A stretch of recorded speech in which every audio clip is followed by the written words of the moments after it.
हम साधारण जीवन अपनाए तो असाधारण विचार हमारे सुरक्षित हो जाएंगे भजन के लिए।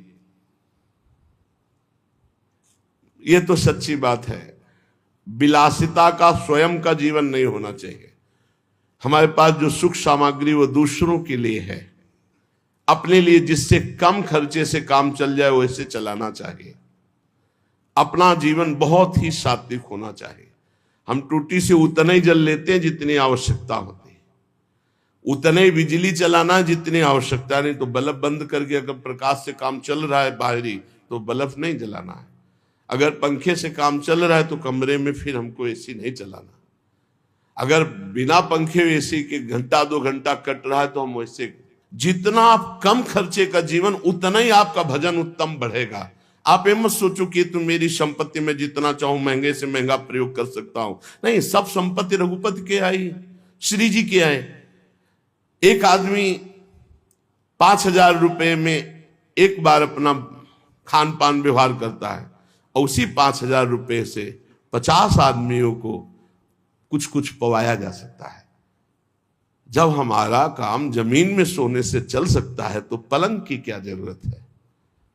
चलो भाई, पलंग में जब हमारा एक चद्दर बिछा के काम चल सकता है तो डनलप के गद्दे की जरूरत क्या है। भगवत मार्ग के हम प्रतीक है। महापुरुषों के वचन, साधारण से साधारण पहले जीवन जीना सीखो। एक कुशासन और मार्किन के सिवा कोई नहीं बिछाए थे। एक कुशासन, कुश का आसन, उसके ऊपर मार्किन। साधारण तौर तरीके, अगर असाधारण भजन करना है तो हमारी बात मान लो। जितना रजोगुण बनवाओगे, जितना रजोगुण एकत्रित करोगे, उतने ही तुम्हारे भजन में बाधक होगी। मरोगे तो है, शरीर भी नष्ट होगा तुम्हारा और मकान भी दूसरे के हाथ लगेगा। काहे को समय बर्बाद कर रहे हो। अगर साधारण जीवन व्यतीत करते तो रोना आता, प्रभु मुझ गरीब, मुझ दीन पर कृपा कर दो।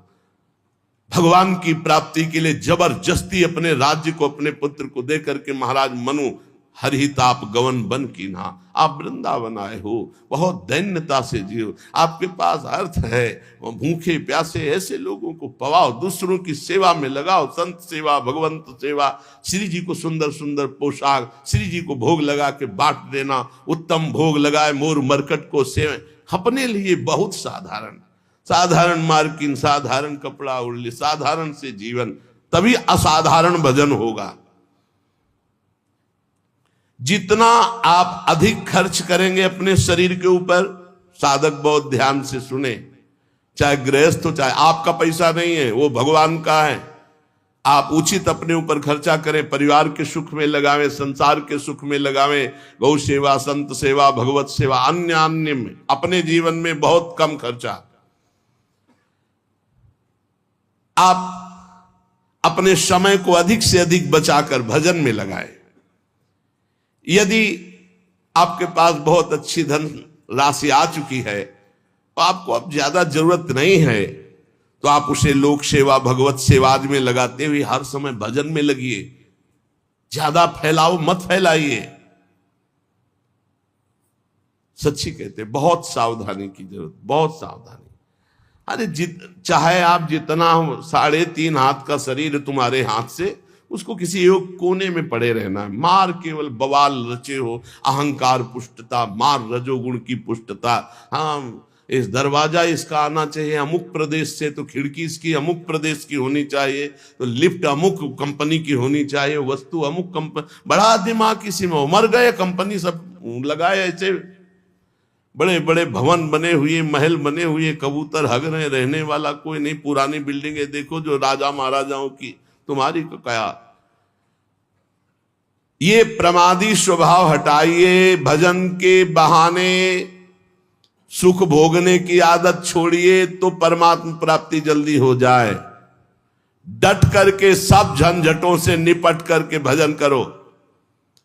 जीवन को प्रमाद से बचाकर प्रयत्न में स्थित करो। शब्द देख लो, शब्द ही है। प्रमाद से हटाओ और प्रयत्न में लगाओ। इतने माला भजन, इतना पाठ, इतना जाकर के राधा केली कुंज में करना, इतना एकांत में पाठ करना, ऐसे ऐसे अपनी दिनचर्या इतनी फिट कि उसको तोड़ना नहीं किसी भी स्थिति में। परमात्मा को भुला देने वाले सामग्री विषयों इन सबको हटा दो। अभी लगन नहीं लगी, इसलिए जहां तुम्हारा वास है वहां कोई भी ज्यादा भगवत विमुख करने वाली वस्तुएं अच्छी नहीं होनी चाहिए, बात ध्यान रख लो। जहां वास कर रहे हैं पूरे में राधा राधा राधा राधा राधा राधा राधा, गुरुदेव राधा वल्लभ, गुरुदेव राधा वल्लभ। जहां दृष्टि उनकी पोशाक, उनकी माला, उनकी बस एक आसन शयन के लिए, एक आसन बैठने के लिए, बस। आधुनिकता का जितना दर्शन होगा रजोगुण बढ़ेगा, भजन हटेगा, मान लीजिए। बहुत सावधान रहिए। वृंदावन है, वृंदावन की थोड़ा तो रहनी रखो। राधा राधा राधा राधा। यार कभी ऐसा भी करो ना कि एक टाट बिछा के सो, हाथ की तकिया, रज के पात्र रखे हुए कमरे में, उसमें भोजन प्रसाद पाया, टाट बिछा हुआ है, हाथ की तकिया में सो गए, नहा लिया, अपनी दिनचर्या में कुछ खर्चा नहीं, एक छोटे से पंखे से काम चला ले। अगर आजकल इतनी बिल्डिंगें बन रही कि वायु बाहर की नहीं मिल, शरीर को जैसे रखो वैसे रहेगा। शरीर को जैसे रखो, वर्षों कभी बिजली नहीं रखी यही हित धाम में कटवा के, जैसे रखो। थोड़ी देर पसीना पसीना, जितनी नींद आनी आनी, उठ के बैठ गए, फिर मंत्र जो हम कोई सोने के लिए है। नींद को जितना ना आ जाए ना राधा राधा, आज नहीं आई तो कल आ जाएगी, कल नहीं तो परसों आ जाएगी। भजन तो हमारा हो रहा है। भगवान का आश्रय समस्त शक्तियों को जागृत कर देता है, भोगों का आश्रय समस्त शक्तियों को ढक देता है। इस बात को समझिए। बहुत दुर्भाग्य है जो हमें सुविधा अच्छी लगे, बहुत दुर्भाग्य है, सच्ची मानिए। अंदर की स्थिति को तुम नहीं जानोगे, बाहर की बातें देखते हो। बड़ा दुर्भाग्य है जब सुविधा में भजन किया जाए, बड़ा सौभाग्य है जब असुविधा में भजन होता है। जो असुविधा में भजन किया महापुरुषों ने, वो सुविधा में, वो तो सुविधा भ्रम है, सुविधा भ्रम है। देखो, पूज्य श्री रघुनाथ दास गोस्वामी जी के पिता ने रसोईया, रुपया, सब व्यवस्था, सेवक जन भेजे कि अब जब जगन्नाथपुरी में ही रहेगा बेटा बाबा जी बन के, तो सारी सुविधाएं। अपने आप वैरागी को कोई शिक्षा नहीं देनी होती। एक दो दिन भोग बनाया, महाप्रभु चैतन्य देव को पवाया, फिर कहा कि जब हम भगवत मार्ग में चले तो मेरे प्रभु के द्वारा मेरा भरण पोषण होना चाहिए, ये पिता के द्वारा वैभव का नहीं। वापस कर दिया। और जगन्नाथ जी के सिंहपौर पर जो भिक्षुक जन हैं उनके बीच में खड़े हो गए। तो भिक्षुक जनों का तो अभ्यास था, दौड़ दौड़ के आगे लेते, वो गंभीरता से खड़े रहते। जब कोई उनकी तरफ देख कर दे देता तो वही पा लेते, ने रात दिन भजन करते। इस वृत्ति को भी ठीक नहीं समझा। फिर एक अन्य क्षेत्र से थोड़ा अन्य, इस वृत्ति को भी सुविधाजनक समझा। रात्रि में जो प्रसाद फेंक दिया जाता, गौएं भी नहीं पाती, वो उठाकर धोकर फिर पाते, रात दिन नाम जप। महाप्रभु चैतन्य देव जी को जब गोविंद जी के द्वारा पता लगा कि ऐसे रघुनाथ दास जी, तो चुपचाप रात्रि में गए और भोग लगा को पाना ही शुरू किया था कि ऐसे, और कहा इतना स्वादिष्ट अमृत जैसा भोग अकेले अकेले पाता है रघु, मुझको निमंत्रण नहीं दिया। अरे प्रभु आपके लायक नहीं। बोले यही तो अमृत है महाप्रभु। भगवान का आश्रय समस्त शक्तियों को जागृत करता है और भोगों का आश्रय इस समस्त शक्तियों को ढक करके पाप ताप संताप उत्पन्न करता है। जो भगवान का आश्रय ले लेता है, भगवान उसके सारे दोषों को अपना दोष मान लेते हैं, सारे उसके अपराधों को स्वयं मिटा देते हैं। भगवान के बल के समान कोई बल नहीं, इसलिए उपासक को अपना बल नहीं, भगवान का बल का भरोसा रहकर निर्भय हो जाना चाहिए। थोड़ी रहनी सुधार लो, प्रभु थोड़ी रहनी सुधार लो, थोड़ा साधारण जीवन जियो तो असाधारण भजन होने लगे। ये सब ठीक नहीं। बाहर सच्ची कहते हैं, दुर्भाग्य समझो जो सुविधाजनक जीवन जीकर भजन करना चाहते हैं, जो साफ सुविधाओं को ठुकरा करके, साफ वैभव है लेकिन बहुत अकिंचन जीवन जीते हैं, बलिहारी उनके जीवन की। भगवान जितनी रचना रचे उसका प्रतिक्षण परिवर्तन हो रहा है और नाश की तरफ जा रही है। शरीर से लेकर जो भी आप देख रहे हो, गो गोचर जहां लघु मनुजाई, सबका परिवर्तन हो रहा है, सब नाश की तरफ जा रहा है। ये क्षण ध्वंसी है, किसी भी क्षण में नष्ट हो सकता है। जो तुम देख रहे हो सब, यहां का मिलना संतोषजनक नहीं है। यहां व्यक्ति मिल जाना, वस्तु मिल जाना, स्थान मिल जाना, या कोई संतोषजनक नहीं, क्षणिक है, दुखद है। श्री भगवान पर विश्वास करके सर्व प्रकार से उनके ऊपर निर्भर होकर जो भजन करता है वो मंगल को प्राप्त होता है। क्षणभंगुर शरीर का क्या पता कब नाश हो जाए। भगवान की इच्छा से जो कुछ है उसी में संतुष्ट रहो। जो तुम्हारे पास है वो दूसरों की धरोहर है, तुम्हारी नहीं है। तुम कम से कम खर्चे में जीवन व्यतीत करो। इस नाट्यशाला में, जगत नाट्यशाला में भगवान के खेल को, सृजन पालन संहार, 3 खेल के रहस्य को जान करके खूब नाम जप करो। पता नहीं कल किसका आए कि ना आए। भगवान बहुत समीप है हमारे, उनसे अधिक समीप अन्य कोई भी नहीं है। उनका जितना चिंतन करोगे, उन्हें जितना अपने समीप देखोगे, उतना ही तुम परम सुखी होने लगोगे और भगवान तुम्हें दिखाई देने लगेंगे कि नजदीक है।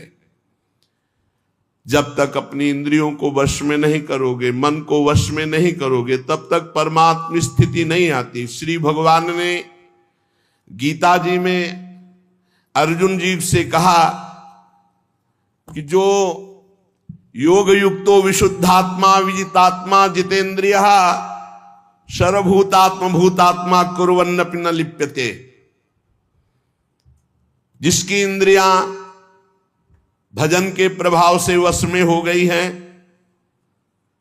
जिसका अंतःकरण मन बुद्धि चित्त अहंकार निर्मल हो गया है, जिसका शरीर पवित्र हो गया है, साधन करते करते शरीर वश में, इंद्रिया वश में, मन वश में, बुद्धि वश में, चित्त वश में, अहम वश में, संपूर्ण प्राणियों के आत्मस्वरूप भाव में जो स्थित है, अब उसको कोई कर्म नहीं बांध सकता।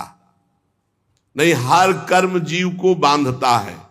जिसकी इंद्रियां वश में है, जिसका मन वश में है, जिसका शरीर पवित्र हो चुका है, निष्पाप, वो पुरुष कुछ भी जो कर रहा है कभी वो पाप को प्राप्त नहीं होगा।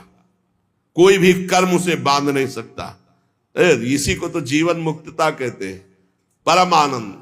देखो भगवान कह रहे हैं, नैव किंचित करोमीति युक्तो मन्येत तत्ववित् पश्यन् श्रृण्वन् स्पृशन् जिघ्रन् नश्नन् गच्छन् स्वपन् श्वसन् प्रलपन् विसृजन् गृह्णन् निन्मिषन्नपि इंद्रियाणि इंद्रियार्थेषु वर्तन्ते इति धारयन्। हे अर्जुन, जो तत्व को जानने वाला पुरुष है, संयमी पुरुष है, जिसने अपनी इंद्रियों पर विजय प्राप्त कर ली, मन पर विजय प्राप्त कर लिया है, जो सब जगह अपनी आत्मा को देखता है, नैव किंचित करोमीति युक्तो मन्येत तत्ववित्, वो तत्व को जानने वाला सांख्य योगी किंचन मात्र कुछ नहीं करता है और सब कुछ करता है। पश्यन देखता हुआ, श्रवण सुनता हुआ, स्पृशन छूता हुआ, जिघ्रन सूंघता हुआ, असनन खाता हुआ, गच्छन चलता हुआ, ग्रहणन ग्रहण करता हुआ, प्रलपन बोलता हुआ, विसर्जन मलमूत्र का त्याग करता हुआ, स्वपन सोता हुआ, श्वसन श्वास लेता हुआ, उन्मिशन आंख खोलता हुआ, निमिशन मूंदता हुआ, इंद्रियाणि इंद्रियार्थेषु वर्तन्ते इति धारयन्। उस ज्ञानी महात्मा को पता है कि संपूर्ण इंद्रियों के विषय में बरत रही हैं, किंचित एवं न करो भी इति मन्येत, मैं स्वयं कुछ भी नहीं कर रहा हूं। बहुत गूढ़ विषय है। पश्यन श्रवण स्पृशन जिघ्रन नसनन गच्छन स्वपन श्वसन, ये सब क्रियाएं हो रही, बड़ा उच्च कोटि की अवस्था। ग्रहणन प्रलपन विसर्जन स्वपन श्वसन उन्मिशन निमिशन अपि इंद्रियाण इंद्रियार्थेषु, सूंघता हुआ, देखता हुआ, खाता हुआ, चलता हुआ, ग्रहण करता हुआ, बोलता हुआ, मलमूत्र का त्याग करता हुआ, सोता हुआ, श्वास लेता हुआ, आंख खोलता हुआ, मूंदता हुआ, संपूर्ण इंद्रियों के विषय में बरत रही, मैं कुछ नहीं कर रहा। ऐसे महापुरुष के द्वारा जो भी कुछ होता उसको कुछ नहीं भोगना पड़ता, न पाप न पुण्य। पूरे संसार का संहार हो जाए तो कोई पाप नहीं, पूरे संसार का पुण्य हो जाए तो कोई उसको पुण्य नहीं, क्योंकि वो देख रहा है कि इंद्रियों में बरत रहे, गुण गुणों में बरत रहे हैं, मैं इन सब से विलग हूं। ये स्थिति जीवन मुक्त महापुरुष की होती है, जहां शरीर और इंद्री मन बुद्धि बदलते रहते हैं, पर हम उनको देखते रहते हैं, हम नहीं बदलते। शरीर बदला, बाल्यावस्था, जवानी, बुढ़ापा, लेकिन हम वही हैं जो देखने वाले हैं। पहले रजोगुणी बुद्धि थी, फिर सतोगुणी आ गई, लेकिन हम बुद्धि को देख रहे हैं, हम बुद्धि नहीं हैं, बुद्धि को देखने वाले। इंद्रियां पहले चंचल थी, फिर शांत हो गई, हम इंद्रियों को देख रहे हैं, दृष्टा है, हम इंद्रिय नहीं हैं। मन को भी हम देखने वाले हैं, हम मन नहीं हैं। स्वयं हम परमात्मा के स्वरूप हैं। जैसे अंश कहा जाता है ना, तो चाहे एक चम्मच गंगा जल हो तो गंगा जल, और चाहे एक बहुत बड़े टैंकर भर के तो गंगा जल, और चाहे पूरी धारा तो गंगा जल। परमात्मा का अंश जीव परमात्मा स्वरूप ही है। पूर्ण परमात्मा का अंश जीव परमात्मा स्वरूप ही, ये बात मान लो। चेतन अमल सहज सुख राशि, बदलने वाले के साथ एक है। संसार बदलने वाला, इंद्रियां बदलने वाली, शरीर बदलने वाला, बुद्धि बदलने वाली, मन बदलने वाला, चित्त बदलने वाला, अहंकार बदलने वाला, लेकिन जो मैं था वही मैं हूं, वही मैं रहूंगा। जिसको ये ज्ञान होता है वो सब कार्य करता हुआ कभी बंधता नहीं है। आप कभी बदलने वाला नहीं है, आप स्पष्ट देख लीजिए, आप कभी बदला नहीं, वो ज्यों का त्यों रहता है।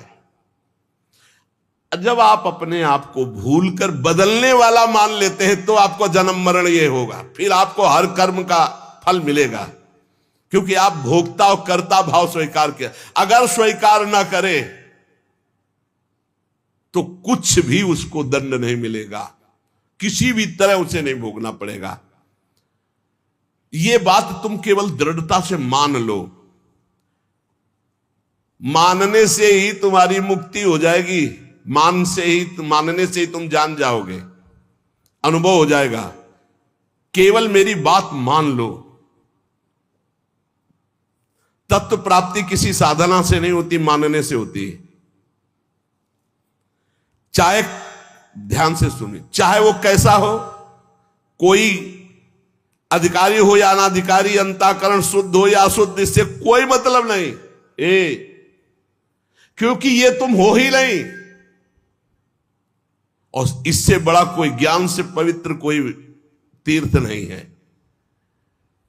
अगर तुम भगवत प्राप्ति चाहते हो, तुम्हें भगवत प्राप्ति की लगन है, तो इस बात को समझो, शरीर संसार ये तुम नहीं हो, ये तुमसे अलग है। ऐसा अनुभव होता है।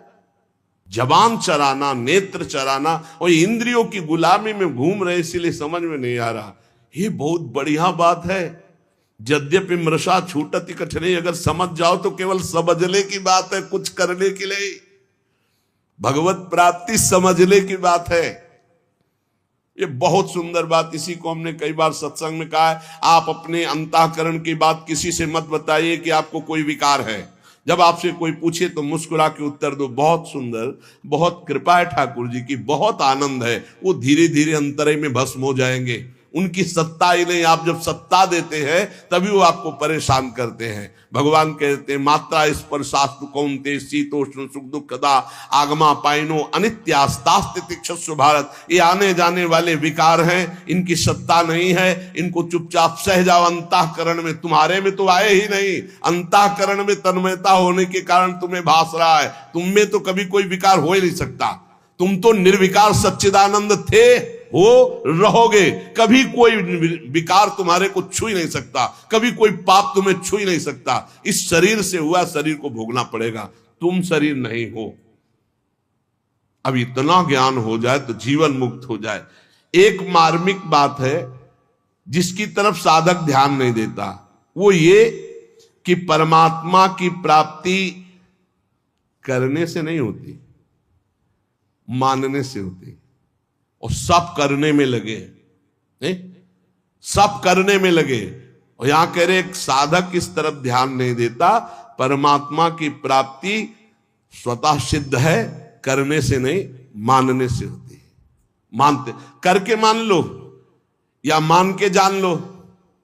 जो सत्संग सुनते हैं उनको जो प्राप्त होता है वो 50 वर्ष साधना करने पर भी नहीं। साधक में बहुत अंतर मिलेगा, एक सत्संगी और एक एकांतिक।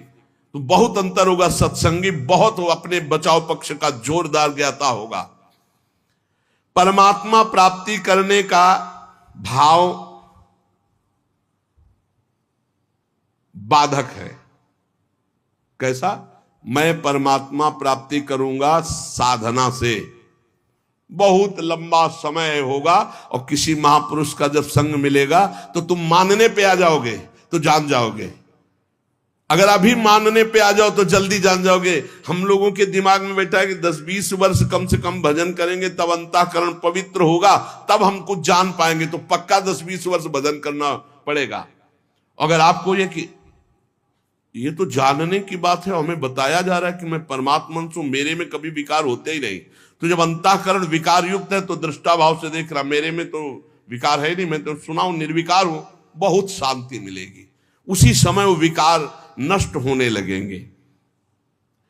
बड़ा बड़ा जप अनुष्ठान, ध्यान अनुष्ठान, ये सब जो करके प्राप्त करने के बहुत लंबा समय लगेगा। करने से कर्तृत्व भाव पुष्ट होता है, कर्तृत्व भाव आने से व्यक्तित्व भाव होता है, और व्यक्तित्व में ही सारे प्रकृति के विकार जुड़े हुए हैं, उसी में फिर वो रच पच जाता है। बड़ा सूक्ष्म विषय, क्योंकि ये पूर्व का है इसलिए बहुत आनंददायक है। शरीर से तदात्म कर्तृत्व भाव से हुआ है। निर्लिप्तता का अनुभव करना ही है, चाहे जिस मार्ग से करो, कर्म योग से, भक्ति योग से, ज्ञान योग से। इसलिए क्रिया की मुख्यता साधक में रहती है भगवत प्राप्ति का। तो आप बोलो क्या करूं? क्रिया की मुख्यता रहती है। आप बोलो मैं क्या करूं? मैं ये करता हूं, मैं ये करता हूं, मैं इतना पाठ करता हूं, मैं ये करता हूं, ये करता हूं। किसको लेके बोल रहे हो? वाकेंद्री से पाठ कर रहे हो, शरीर से सेवाएं कर रहे हो, चेष्टाएं कर रहे हो, लेकिन तुम तो इससे अलग हो ना। इतना ज्ञान है कि नहीं?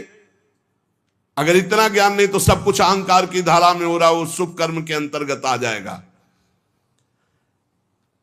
जब अहम की धारा शरीर से जुड़ जाती तो भाषा बदल जाती है। सुनना भाषा, पहचान लेना। मैं करता हूं, मैं खाता हूं, मैं पीता हूं, मैं बोलता हूं, मैं चिंतन करता हूं, मैं निष्कामी हूं, मैं कामी हूं, मैं क्रोधी हूं, मैं क्षमावान हूं। मैं के आगे जितना जुड़ गया वो सब प्रकृति राज्य। क्रिया होती शरीर से, वो मान रहा मैंने किया। हर इंद्रियां क्रिया कर रही हो, हमारी इंद्रियों के कर्ता बने बैठे हैं। काम क्रोध आ रहे हैं, अंतःकरण में मान रहे हैं हम अपने में। इसीलिए जीवन मुक्त होना कठिन कहा गया है, क्योंकि सोचते कुछ करके जीवन मुक्त होंगे। जो करोगे जीवन मुक्तता जो है उसी को ढकने वाली बन जाएगी। इसलिए महापुरुष अकर्ता होते हैं, अचाह होते हैं, पूर्ण काम होते हैं। बोले साधना करते करते हो गए? नहीं, हमारा स्वरूप ही पूर्ण काम है, सिद्ध है। चाहे अभी मान लो, चाहे 50 वर्ष साधना करने के बाद मान लेना। नैव तस्य कृतेनार्थो ना कृते नेह कश्चन। वास्तव में स्वयं में कभी कोई क्रिया होती नहीं, और शरीर बिना क्रिया के रह नहीं सकता। जब स्वयं निर्लेप रहता है तो शरीर से पवित्र आचरण होते, पापाचरण नहीं। चुप हो जा, क्या कह रहे? सबसे बड़ी साधना चुप हो जा, अलग देखो अपने आप को, शरीर से, इंद्रियों से, अंतःकरण से। चुप हो जाओ, तुम करता नहीं हो। परंतु गलती यही होती कि चुप नहीं रह पाते, शांत नहीं रह पाते, सत्ता का अनुभव नहीं कर पाते, बस क्रियाओं में हम फंस गए हैं। स्वयं में कोई क्रिया नहीं है। इसीलिए भगवान कहते हैं वो महापुरुष जो स्वयं को जान गया, वो पश्यन, श्रणवन, स्पृशन, जिघ्रन, असनन, गच्छन, ग्रहणन, प्रलपन, विसर्जन, स्वपन, श्वसन, उन्मिशन, निमिशन अपि इंद्रियाण इंद्रियार्थेषु। देख लो, देखता हुआ किससे देखता है? कौन देख रहा है? बोले नेत्रेंद्री देख रही है। किसको देख रही? अपनी प्रकृति को ही। प्रकृति के बने हुए नेत्र प्रकृति को देख रहे हैं। आप इसके दृष्टा हैं। किसके? नेत्रेंद्री के।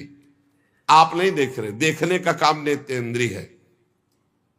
आप देख लीजिए, नेत्रेंद्री बंद हो गई, अब बताओ सामने कौन बैठा हुआ है? आप नहीं देख रहे, नेत्रेंद्री देख रही। तो देखता हुआ भी मैं नहीं देख रहा हूं, देखता हुआ भी मैं नहीं देख रहा हूं, क्योंकि मैं नहीं देख रहा हूं, नेत्रेंद्री देख रही है। सुनना काम किसका है? श्रवणेंद्री का। अगर श्रवणेंद्री को अभी बंद कर दिया जाए तो आपको बाहर खूब बातें हो रही नहीं सुनाई देंगी, आप नहीं सुन सकते, क्योंकि सुनने का काम श्रवणेंद्री का है। तो मैंने नहीं सुना, श्रवणेंद्री सुना, मैं उसका दृष्टा हूं, साक्षी हूं। छूने का काम स्पर्शन त्वगेंद्री से, त्वगेंद्री के बिना स्पर्श का अनुभव नहीं होता। जिघ्रन, सूंघने का काम घ्राणेंद्री।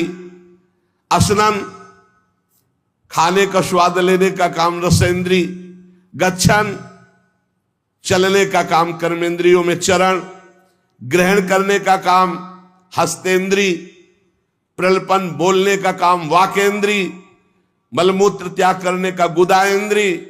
स्वपन, सो रहा है, श्वास ले रहा है, आंख खोल रहा है, मूंद रहा है, संपूर्ण इंद्रियां सब इंद्रियों में बरत रहे।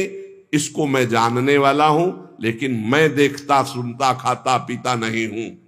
खाने पीने का काम प्राणों का है, प्राण पोषण। मैं प्राण थोड़ी हूं, मैं तो आत्म तत्व हूं, भगवत स्वरूप, ईश्वर का अंश हूं।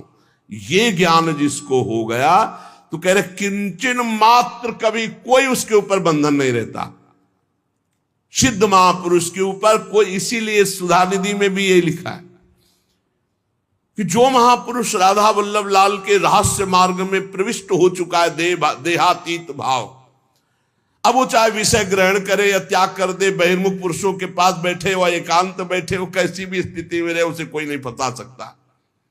विषयान ग्रहणंतु मुंचंतु वा कैर्वा भाव रहस्य पारंगमति श्री राधिका प्रेसा, एक स्थिति है। नैव किंचित करोमि, इसका तात्पर्य नहीं है कि वर्तमान में वो कुछ शरीर से उसकी क्रिया नहीं, शरीर से क्रिया हो रही पर कर्तृत्व भाव नहीं, कर्ता भाव नहीं। इसको बहुत सरल ढंग में निपटा सकते हो अपने लोग। कर्तृत्व भाव भी है, मैं कर रहा हूं लेकिन प्रभु के लिए कर रहा हूं, प्रभु को समर्पित कर दिया। जो गति इसकी होगी ज्ञानी की, वही गति भक्त की होगी। सरलता पूर्वक समझ लीजिए, अहंकार को बिना समर्पित किए काम बनने वाला नहीं, चाहे ज्ञान से, चाहे कर्मयोग से, चाहे भक्ति योग से। ये जो कर्ता और भोक्ता भाव है, यही हमें भगवत प्राप्ति नहीं होने दे रहा। अगर ये बात समझ में आ रही हो, थोड़ा पवित्र बुद्धि हो गई हो, तो आप देख लो। अगर नहीं समझ में आए तो बिल्कुल सरल बात है, भगवान इसी की प्राप्ति के लिए कहते यत करोषि, जो तुम कर रहे हो मेरे को समर्पित कर दो। क्योंकि अपने लोगों का शरीर भाव दृढ़ है, कर्ता भाव दृढ़ है, तो अब हमारा कल्याण कैसे हो? तो जो हम कर रहे हैं वो प्रभु के लिए कर रहे हैं। हर समय नाम जप करो, सारे कर्म प्रभु को समर्पित कर दो। अहंकार वो घसीट लेंगे, जीवन मुक्त वो बना देंगे। एक बनाना हो तो भगवान कृपा करके जीवन मुक्ति जना देते हैं, और एक होता प्रयास करना। प्रयास से तो कोटि कल्प लग सकते हैं, और एक क्षण में वो अपनी स्थिति प्रदान कर सकते हैं। इसलिए प्रभु का नाम जप करो, प्रभु के आश्रित रहो, सारे कर्म प्रभु को समर्पित करो। और बीच बीच में इतना बात समझ लीजिए कि आप भगवान के हैं, ये शरीर प्रकृति का है, ये प्रकृति का शरीर प्रकृति में ही मिल जाएगा, आपके साथ नहीं रहेगा। और आपके साथ जो भगवान है वो सदैव थे, हैं और रहेंगे। यही अनुभव करना भगवत प्राप्ति।